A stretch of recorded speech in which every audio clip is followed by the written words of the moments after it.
ముఖ్యంగా నేను చెప్పేది ఏంటంటే, నేను ఫస్ట్ నుంచి చెప్పేది, నేను చెప్పిన తర్వాత కూడా చాలా మంది మాట్లాడినారు. తిరుమల తిరుపతి దేవస్థానం టీటీడీలో పైన తిరుమల కొండ మీద అవినీతి జరుగుతుంది, అక్కడ దౌర్జన్యం జరుగుతుంది అని నేను ఫస్ట్ నుంచి చెప్తానే ఉన్నా. అందులో ఒక మచ్చు తొనక మనం తీసుకున్నట్లయితే ఇలా చూడండి, ఇది నగరి శాసనసభ్యురాలు పర్యాటక శాఖ మంత్రిగా కూడా చేసినటువంటి ఆర్కే రోజా. ఈవిడ ఒకసారి మనం గమనించినట్లయితే చూడండి, Shrimati RK Roja member of legislative అసెంబ్లీలో ఈవిడ 21వ తారీఖు 2021 11/30వ తారీఖున 20 మందికి విఐపి బ్రేక్ దర్శనాలు ఇచ్చింది. 20 మందికి విఐపి బ్రేక్ దర్శనాలు ఇచ్చింది. కావాలంటే ఒకసారి నేను ప్రింట్ తీసుకున్నా, అంటే అధికారికంగా రిలీజ్ చేసిన దాన్ని కొండ మీద నుంచి వచ్చిన ఒక పేపర్ నేను ప్రింట్ తీసుకున్నా. మీరు మామూలుగా గూగుల్లోకి వెళ్ళి సెర్చ్ చేసినా కూడా ఇది దొరుకుతుంది. 20 మందికి M Srinivas Chakravarthi, K Ashok Goud, N Rammohan, R Lakshman Perumal, ఇది చెన్నై అనుకుంటా. మార్నింగ్ విఐపి బ్రేక్ దర్శనం on 1/12/2021 following by below names and family members. కింద ఆవిడ సంతకం పెట్టినటువంటి ఈ పేపరు. ఇంకొకటి ఏంటంటేనండి, పెద్దిరెడ్డి రామచంద్రారెడ్డి, ఈయన ఏకంగా తిరుమల తిరుపతి దేవస్థానంలో విఐపి బ్రేక్ దర్శనాల్ని 58 మందిని పంపించాడు ఒకటే రోజు. 58 మందిని ఒకే రోజు విఐపి బ్రేక్ దర్శనానికి పంపించినాడు. చూసుకోండి ఒకసారి, కావాలంటే ఈ డేట్ కూడా చెప్తా. 2024 2వ నెల 12వ తారీఖు doctor P Ramachandra Reddy MA PhD.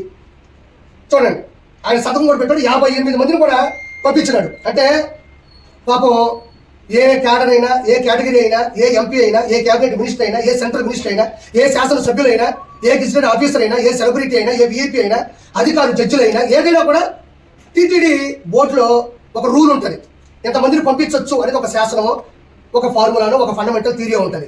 వీళ్ళు అడ్డదిట్టంగా సంబంధం లేకుండా 151 సీట్లు వచ్చిన అధికార గర్వంతో, అహంకారంతో, అధికార దుర్వినియోగంతో 58 మందిని పెద్దిరెడ్డి రామచంద్రారెడ్డి 20 మందిని రోజా, అంటే ఒక్క రోజు అతను 58 మందిని, ఈవిడ 20 మందిని పంపించిందంటే 151 శాసనసభ్యులు, 22 మంది ఎంపీలు, ఇంకా సెంట్రల్ మినిస్టర్లు, క్యాబినెట్ మినిస్టర్లు, అంటే ఇద్దరే ఇంతమందిని పంపిస్తే ఒక రోజులో 365 ఇంటూ 5 సంవత్సరాల్లో ఈ ఎంపీలు, సెంట్రల్ మినిస్టర్లు, క్యాబినెట్ మినిస్టర్లు, శాసనసభ్యులు వీళ్ళందరూ కలిసి వాళ్ళు ఒక్కొక్క లెటర్ మీద ఎంతమందిని పంపించుంటారని నేను అడుగుతా ఉన్నాను. ఒక రోజులో 20 విఐపి బ్రేక్ దర్శనాలు పంపిస్తే, ఒక పెద్దిరెడ్డి రామచంద్రారెడ్డి 58 మందిని పంపిస్తే ఒక్క రోజులో అలా 365 ఇంటూ 5 ఉన్న ఈ 100 రోజుల్లో ఒక్కొక్కరు శాసనసభ్యులు అందరూ ఎంతమంది పంపించవలసిన ఆలోచించండి. ఇదంతా ఎందుకు చెప్తున్నానంటే, పోయినారు, దేవుని దర్శించుకున్నారు, అయిపోయింది. కానీ ముఖ్యంగా గమనించాల్సింది ఏంటంటే, ఇక్కడ సామాన్య భక్తులు తిరుపతి నుంచి తిరుమల కొండకి నడుచుకుంటూ వస్తారు. సర్వదర్శనం అని ఉంటుంది. క్యూ లైన్లోకి వెళ్ళిపోతారు, అక్కడి నుంచి కంపార్ట్మెంట్లోకి వెళ్తారు, ఆ నుంచి దర్శనానికి వెళ్తారు, ఆ తర్వాత బయటకు వచ్చి నడుగు తీసుకుంటారు. అది అందరూ తెలిసిందే. కానీ కొన్ని లక్షల మంది, కోట్ల మంది కింద నుంచి నడుచుకొచ్చే సామాన్య భక్తులు, డబ్బులు లేని వాళ్ళు, నిజమైన దైవభక్తి కలిగిన వాళ్ళు, మాకలా వీపీ దర్శనాలతో మేము డైరెక్ట్గా దేవుణ్ణే చూడాలనుకుంటున్నాం, అది కాదా నిజమైన భక్తి అనుకునే వాళ్ళు కూడా పైనుంచి, అదే కింద నుంచి పైకి వచ్చి క్యూ లైన్లోకి వెళ్తారు. ఈ క్యూ లైన్లోకి వస్తారు, కంపార్ట్మెంట్లోకి వెళ్తారు, దర్శనానికి వెళ్తారు. ఇక్కడ ప్రాబ్లం ఏంటంటే, విఐపి దర్శనం, విఐపి బ్రేక్ దర్శనం ఇవ్వడం వల్ల ఎక్కడికక్కడ క్యూ లైన్ ఆగిపోతుంది. ఎక్కడికక్కడ క్యూ లైన్ ఆగిపోతుంది. వీళ్ళు పోతారు, వీళ్ళ హారతలు, వీళ్ళ పట్టింపులు, ఇంకా దగ్గర తీసుకెళ్తాం, దేవుడితో మాట్లాడతామని చెప్పడం. దేవుడే మాట్లాడతారు, వేరే విషయం. నీతి, నిజాయితీ, భక్తి, శ్రద్ధ ఉంటే దేవుడు మనకు ఆశీస్సులు ఇస్తాడు. అధికారం, అహంకారం, రౌడీయిజం, మంది మార్పాలం, అక్రమ ఆస్తులు ఉంటే జగనన్న ప్రసన్నం అవుతాడు, జగనన్న కనబడతాడు, జగనన్న దర్శనం ఇస్తాడు, వెంకటేశ్వర స్వామి కాదు. భక్తి శ్రద్ధతో వెళ్తే వెంకటేశ్వర స్వామి మంచిగా ఆశీస్సులు ఇస్తాడు. ఈ విధంగా అధికార దుర్వినియోగం వెళ్తే ఆకారం ఉంటుంది తప్ప ఆశీస్సులు ఉండవు. ఈ విధంగా కొన్ని 100 మందిని వీపీ బ్రేక్ దర్శనానికి వెళ్ళి సామాన్య ప్రజలందరూ కూడా క్యూ లైన్లో ఆగిపోయినారు. వాళ్ళు కదలాలి కదా, ఇక్కడ క్యూ లైన్ కదలాలా, క్యూ లైన్కి వెళ్తే కంపార్ట్మెంట్కి వెళ్ళాలా, కంపార్ట్మెంట్కి వెళ్తే దర్శనం కదలాలా, దర్శనంకి వెళ్తే లడ్డు తీసుకోవాలా, లడ్డు తీసుకుంటే కిందకి రావాలా. వీటి వల్ల ఎంత ట్రాఫిక్ జామ్ క్యూ లైన్లో జరుగుతుందో ఒకసారి ఆలోచించండి.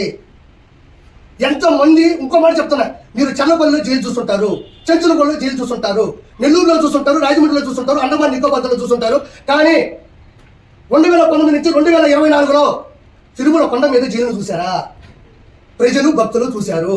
క్యూ లైన్ కూడా లోపల బానిచ్చేసి డోర్లు వేసేసి ఏమాత్రం మంచినీటి సదుపాయం లేకుండా చేయడం, ఏమాత్రం అన్నప్రసాద పొంగల్ కావచ్చు, లేకపోతే సాంబార్ అన్నం కావచ్చు లేకుండా చేయడం, ఏమాత్రం మంచిగా లేకుండా చేయడం. అంటే ఇక లోపలికి వెళ్తారు, పిల్లలు చల్ల ఉంటారు, ముసలు ఉంటారు, థైరాయిడ్ పేషెంట్లు ఉంటారు, షుగర్ ఉంటుంది, బీపీ ఉంటుంది, కొంతమందికి ఆస్మా ఉంటుంది, కందిరి పడిపోతూ ఉంటాయి, లోపల పోతే కనీసం ఫ్యాన్లు కూడా తిరగనీయకుండా చేశారు. ఇలా లోపలికి వెళ్ళిన వాళ్ళని జైల్లో ఉన్న ట్రీట్మెంట్ కాదా ఇది? తిరుమల తిరుపతి కొండ మీద వెంకటేశ్వర ఆశీస్సుల కోసం వచ్చిన వాళ్ళకి జైలు జీవితాన్ని కొన్ని కోట్ల మంది ఈ 5 సంవత్సరాల కాలంలో అనుభవించారు. చాలా మంది చెప్తారు యూట్యూబ్లో, మీరే చూడండి, నేను చెప్పడం కాదు, ఇది నా స్వార్థంగా. మీరు తొంగి చూస్తే లోపల ఫ్యాన్ లేవు, తినడానికి తిండి లేదు, బయటికి రావడానికి దారి లేదు. అంటే ఇదేంటి జైలు జీవితం అంటే. జైలు ఎంతకన్నా బాగా బతుకుతారు. కంపార్ట్మెంట్లోకి వెళ్తే కూడా మినిమం సౌకర్యాలు కూడా అక్కడ అందరి పరిస్థితులు వచ్చినాయి. అంటే లోపలికి వెళ్తే ఇంకా అలానే పడుండిపోవాలి, ఎప్పుడు అప్పుడు ఉండాలా, పోయేవాళ్ళు పోతా ఉంటారు, వచ్చేవాళ్ళు వస్తూ ఉంటారు. మొత్తానికి మెంటల్ టెన్షన్, ఆడవాళ్ళు ఉంటారు పాపం, వాళ్ళు ఇంకా ఎట్లా కదలని పరిస్థితి వచ్చేసింది. అంటే జైలు జీవితాన్ని దాని మీద చూపించినటువంటి ఘనత ఓన్లీ జగన్మోహన్ రెడ్డిది మాత్రమే. తర్వాత వచ్చేసి ఆయన చేసిన వాటిలో ఇంత అరాచకం పైన మళ్ళీ చెప్తున్నా, ఎవరు కొద్దు పైన కింద నుంచి వచ్చే జనానికి పులిపోయం పెట్టాడు, కర్ర ఇచ్చి స్టిక్కర్ వేసుకున్నాడు. పైకి వచ్చిన తర్వాత వాటర్ బాటిల్ 75 రూపాయలు, గాజుది 75 రూపాయలు, 20 రూపాయలు ఉండాల్సినటువంటి వాటర్ బాటిల్ 75 రూపాయలు పెట్టాడు. తిరిగి ఇస్తే డబ్బులు ఇస్తాడు. భక్తులు తిరిగి ఆ నీళ్ళన్నీ తాగేసి అడిచేసిపోతారు. అది ఎలాగో కుదరదు. ఆ టెండర్లు అంతా ఎవరికి ఇచ్చినారు? ఆ గాజులు, ఆ వాటరు పెద్దిరెడ్డి రామచంద్రారెడ్డి, భువన కరుణాకర్ రెడ్డి, వైవి సుబ్బారెడ్డి వీళ్ళకి ఇచ్చుకున్నారు. ధర్మారెడ్డి ఎగ్జిక్యూటివ్ ఆఫీసర్గా ఉన్న నేతృత్వంలో. దాని తర్వాత అన్నదానంలో అన్నం ఉడికేది కాదు, సాంబార్ పసుపు ఉండేది, పచ్చడి స్మెల్ వచ్చేది, దాన్ని నాశనం చేశారు. హుండీలో ప్రతి ఒక్కరు ముడుపులు చెల్లించుకుంటారు, ముక్కులు తెచ్చుకునే పద్ధతిలో వాళ్ళు మంగళ సూత్రాలు కూడా వేసేస్తారు కొంతమంది భక్తులు. ఆ డబ్బులు కూడా పరకామంలో లెక్క పెట్టాల్సిన సందర్భాన్ని కూడా నాశనం చేశారు. రెండో పాయింట్ ఏంటంటే ఆ హుండీకి ఉన్నటువంటి పవిత్రమైనటువంటి ధర్మాన్ని కూడా ఉల్లంఘించి ఎక్కడో ఫామ్ హౌస్లోనో ఎక్కడో గెస్ట్ హౌస్లో కూడా లెక్క పెట్టినటువంటి పరిస్థితి ఎదురైంది. గోవిందనామ స్మరణాలు, భక్తి భజనలు, కీర్తనలు, ఎక్కడా కూడా భక్తి పారవశ్యం ఎక్కడా కనబడకుండా జగన్మోహన్ రెడ్డి చాలా జాగ్రత్త పడ్డాడు. దాంతోపాటు ప్రైవేటు హోటల్స్ని చాలా ఎంకరేజ్ చేశాడు. 1000 రూపాయల భోజనం, 1500 భోజనం, 500 నుంచి మినిమం భోజనాలు పెట్టడం మొదలెట్టాడు. పైన నేను ఈరోజు పాటిస్తున్నా, ఆల్రెడీ ఈ రోజు కూడా ప్రక్షాళన మొదలైంది.